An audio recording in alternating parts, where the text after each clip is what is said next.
In the August issue of New Mexico magazine, contributing culinary editor Cheryl Alters Jamison writes of Acoma Pueblo, the oldest continuously inhabited community in North America, and she shares her unique culinary experience on the sun-drenched mesa top. We caught up with Cheryl in her Tesuque home, where she prepared traditional dishes using ingredients that sustained Native Americans and settlers in the Southwest for centuries have used. Hi, I'm Cheryl Alters Jamison, the culinary editor for New Mexico magazine. And today, actually, we're going to be talking about some Native American traditional recipes from Tasting New Mexico, the regular column that appears in the magazine monthly. Well, this particular month's issue, we were talking about the Sky City area. That's the Acoma Pueblo, one of the most stunning of our many places that are stunning in New Mexico. But I swear the Acoma Pueblo has got to be one of the most gorgeous spots on earth. Anyway, I was lucky enough to go there a couple of summers ago about this time to see the Sky City Cultural Center and Museum that were opened not too many years ago, and it's just an absolutely stunning facility, and you can see it and read all about it in our magazine this month. It's our wonderful usual August Native American issue, and in addition to learning about all kinds of Native American artists and innovators, we can bring you this month some interesting things about the Ya'aka Cafe from Acoma Pueblo too. Now, I'm doing a couple of the recipes, variations on ones that come from there, and one of those is a classic green chili stew.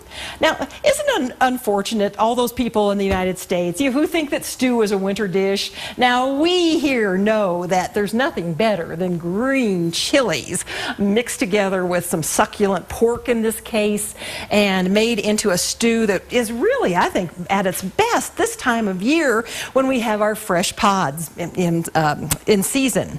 Now, one of the techniques that the chef at the Acoma restaurant uses is what a chef would call a sachet, and he puts together some bay leaves, some parsley, and some sprigs of fresh thyme, wraps them all up in cheesecloth like I have here, ties it together, and this helps flavor the green chili stew. Now, in this particular case, I've been cooking up the stew over here. We're using pork, and in this case, it's pork country ribs that I was able to find. Pork shoulder, or another kind of cut of pork that has lots of flavor, is good. And it has russet potatoes. Those give a little bit of texture to the soup. And, of course, we have loads and loads of the green chilies.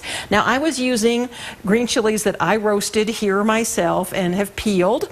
And if it's not the green chili season, you know, right now we do have these beautiful fresh pods, but you can always get our New Mexico chili in the frozen containers, and it will give you a good result too. So that's what we're cooking over here, and that little sachet is going to give some nice flavors in addition to the basics of the green chili stew.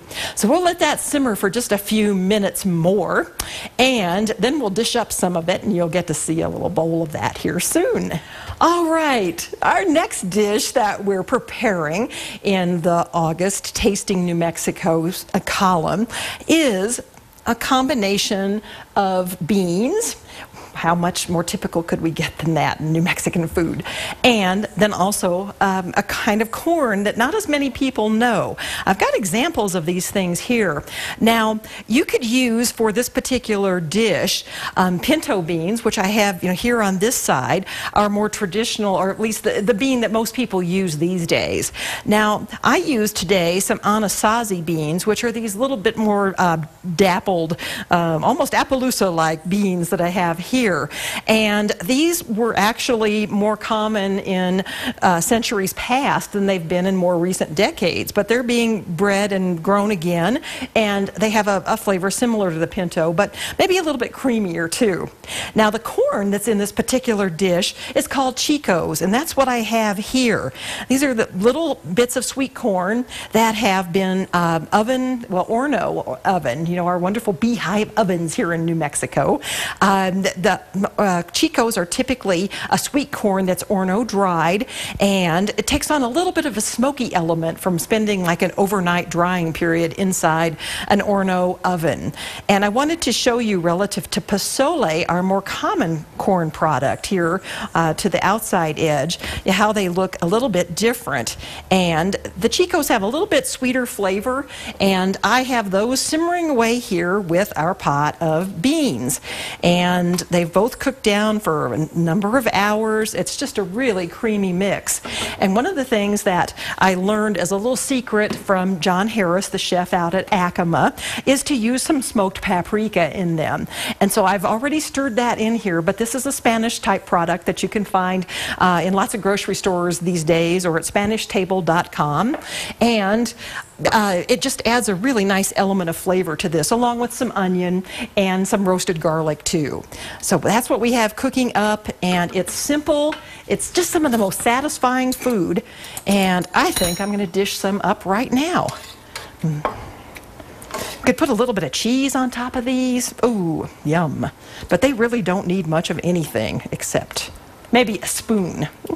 We have dished up our chicos and pinto beans, or in this case, anasazi beans, and we have this nice rich broth that has cooked down with a little bit of chicken stock and that wonderful smoked paprika that Chef John Harris showed me as a little trick and technique that just adds a big bold flavor to this very, very simple dish. So we have that ready to go.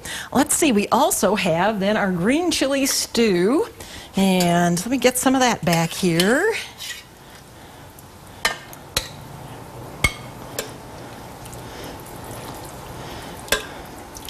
It's a 2-bowl lunch.